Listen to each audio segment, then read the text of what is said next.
yeah, today's topic is about demonstrating or using Skore to demonstrate compliance with a standard. So I'll go around the different features that we have in the platform. And specifically, I think it's a chance to look at custom forms and how we can build them and use them across the platform. So I'm going to share my content. The main theme, we call it the no effort compliance. And we see that both hands, because what is no effort is first being able to demonstrate the compliance with the standards. So let's say you have ISO 9001, ISO 27001 we are going through at the moment internally at Skore. It may be an internal standard or other standards like the FDA for everything that is food and drugs related. Or yeah, there are standards all over the place. But I think the power of Skore is really on also managing the process changes, because it's so easy to forget that something is done, or to misunderstand it, or to not re-implement it the proper way, and then having to catch up later to implement the compliance. So I think this is a great point of Skore, is to be able to see where are the compliance points today.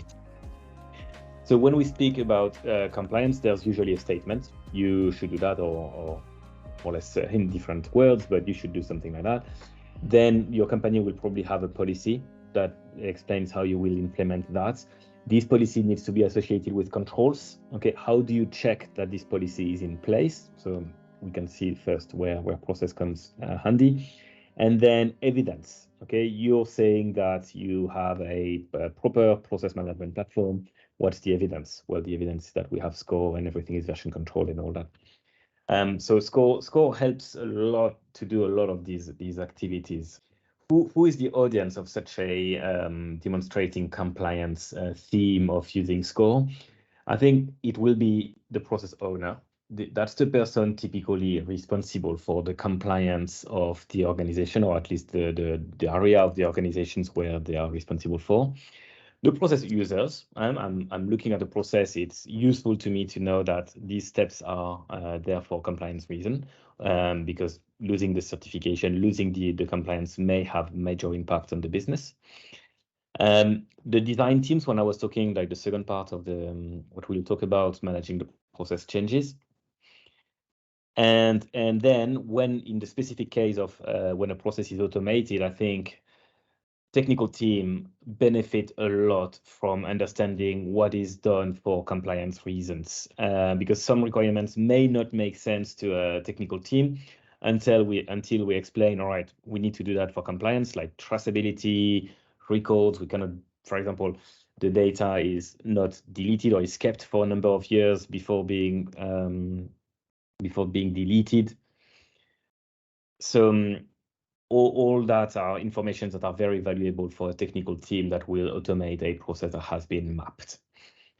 Okay, so I will show you a demo process to show what I mean. Then we'll go into custom fields first, because I think all forms start there. Then we'll go and build the form, and then we'll look at how it can be useful. So this is the same process I use in all my drop-ins. So we keep building on top of it. This is a process about having packaging labels of let's say consumer products that are done in English and then translated in different languages, and then published to wherever they need to on the packaging, maybe the e-commerce website and etc. So labels and claims that are on labels are heavily subject to standards and compliance events. So the first thing I recommend when we do all sorts of capture of metadata in Skore, so additional data beyond just the process and the systems, is to start with custom fields. Custom fields are very too easy to use. They can be created live. They don't need much thinking in advance. So here I already have created one, but just to show you again. So I have this compliance points custom fields that is there already in my workspace. And then I can do a groupings. This is where it's good discussing before starting how we want to group them. So for example, here the idea was to write, okay, the standards is ISO 9001, and then a very short description of the clause we are complying with. So 1.2 labeled claims, and then can be added a little comment saying, all right, claims need to be backed up by documentation. So I cannot say my product makes you slimmer or fatter without being able to prove to the authority why I'm claiming that, for example. Okay, so I have just remove one of them. I have started showing my compliance points just using a little custom fields. The benefit of these custom fields I like is that during a workshop, it can be done very easily. Let's say you're in a workshop, you have someone from the regulatory departments that is with you, and they will tell, all right, be careful about this activity. This needs to be done. This needs to be done for compliance purpose in this way specifically, because otherwise we would lose compliance. So that can be captured at any time. What I like also about custom fields is we can use the form's visibility. So if I'm checking here and the form's visibility, if I click there, it's just for me, it's not for anyone else. I can easily show, so I'm looking for the custom fields compliance points here, and I can easily show all the activities, and you see that a couple of them highlighted here. I will switch it off and on so you see the difference. So that's off and that's on. So I see all the activities where I have captured compliance points. So 9001 that we just did together, but I prepared already before the session. FDA is attached here, or here I have two compliance points, one with the 9001 and another with an internal framework that I have, that we have internally. So that's a very good way of checking very easily. With the custom fields and anything else, I can make it stick. So this form's visibility is just for me. It doesn't stick for other users of the process. When they see a process, they won't see that. Unless if I'm going into the attachment panel, I'm going into custom fields and I click on the little eye icon, click to make visible on the canvas. When I do that here, it sticks. So that means every user who opens the process will see exactly like that. So it's always a little balance between the two forms visibility. But long story short, we are showing on the canvas very visually that we captured our compliance points. Now, what will happen is very quickly you will grow out of the custom fields. It won't be enough for you. So the next approach is to create a proper form. So if I'm going back to my workspace, I'm going into the admin, I'm going into forms here.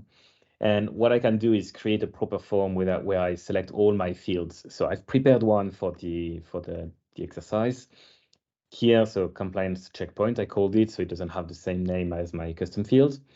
I will go and edit. So there's a couple of options. Compliance checkpoint, I called it. Allow multiple form of this type on a box. Yes, a box, as we've seen with FDA and my internal standard, a box can be subject to several clauses of standards. We can make it visible by default. This is what I showed you earlier. As attachments, okay, I'll come to the standalone thing. And then here I'm defining all my fields. So what I did is I created a standard field as a drop-down. So I will show you how to edit that. So field type, there is really all sorts of fields that you expect in a form builder.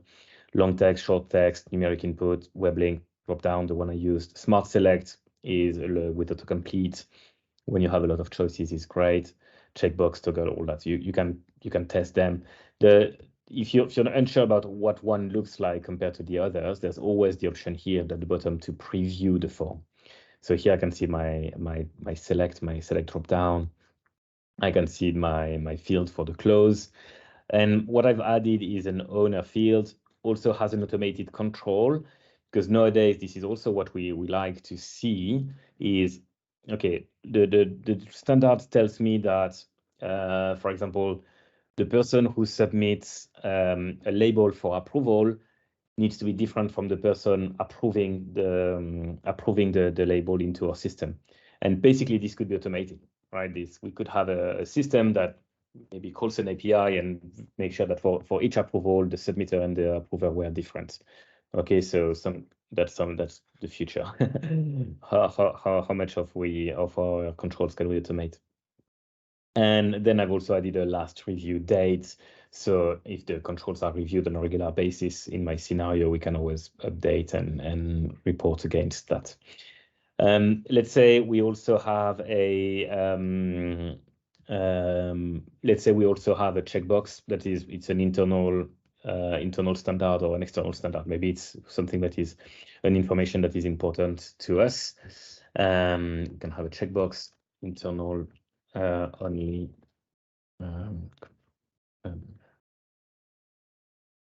Internal only standard.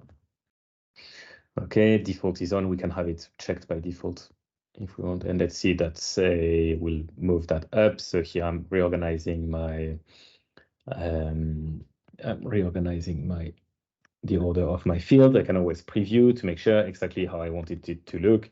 So you can build your form exactly as you want for your context. Let's save that.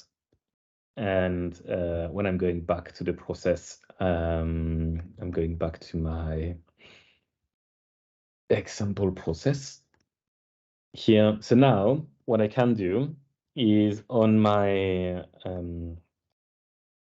forms here, I can actually start, instead of using the custom fields, I will use the forms. And this is a compliance checkpoint. That's the form we've built together. And here you recognize all the fields that we had earlier. So now it's a bit more complete and a bit more structured, the data and then the custom fields. Custom fields are great to get started, but there's always a point where you grow them too much and you need something dedicated. So let's say that's an FDA. It's not internal at all. That's the clause 3.4, 2.3. The owner, that's a user picker of all the users in my system. So it's me. This cannot be automated. And let's say the claims, blah, blah, blah. Last review date, it's a date picker, so it's very easy to click today and confirm. Okay, so now I've captured all a bit of advanced information on my process to capture the compliance. Let's say we are not using the custom field anymore, so I can just remove it. These forms can also be made visible on the canvas, even though it's quite big, because there's a lot of formats. This is where we can go back to the form manager and just highlight what we want. So let's do that. So I'm going back to my forms in the admin space, compliance checkpoint, edit. And here we can actually select with a little eye which fields are actually visible on the canvas. But you see the same idea of looking at the highlighting the standards directly on the box. And this is where it links to my second topic, which I think makes the power of Skore. The second topic is when we make changes to a process. It's very easy to forget or to ignore or to decide not to see that an activity is relevant for compliance, and it requires some work to implement or to do it in a very specific way to be able to demonstrate and provide evidence that we are working in a compliant way. So now that we see all these boxes, when we go and say, all right, we need a new platform, we need Label Plus to be able to do some of the automated compliance checks for us. What I can do is, okay, we've captured these compliance checkpoints all over the place. I will run a report, essentially. Reporting, I will go in my compliance checkpoints reporting. It's been captured on 2 boxes in this process. So here I'm looking at just the business tools for this process specifically. With my little comment I left earlier, we can see all the Label Plus, actually both activities where I've captured a standard were on Label Plus. The reporting tool shows you a quick overview. The best practice is always I find it actually much more convenient to do in Excel. So we can export that to Excel and then run a couple of filtering on your columns to see, okay, what are maybe filter on the standard. I just want the FDA. If I'm changing the FDA standard or if I decide to implement it, what systems are impacted? You know, Label Plus is the Label Plus system is used in an activity that provides or proves the evidence, shows the evidence of our compliance with FDA. So this is where in Skore, having all the data that is all related together actually also the roles. I'm talking about the systems, but primarily it will be the role. The marketing manager has an activity that is important to demonstrate compliance with the FDA standards.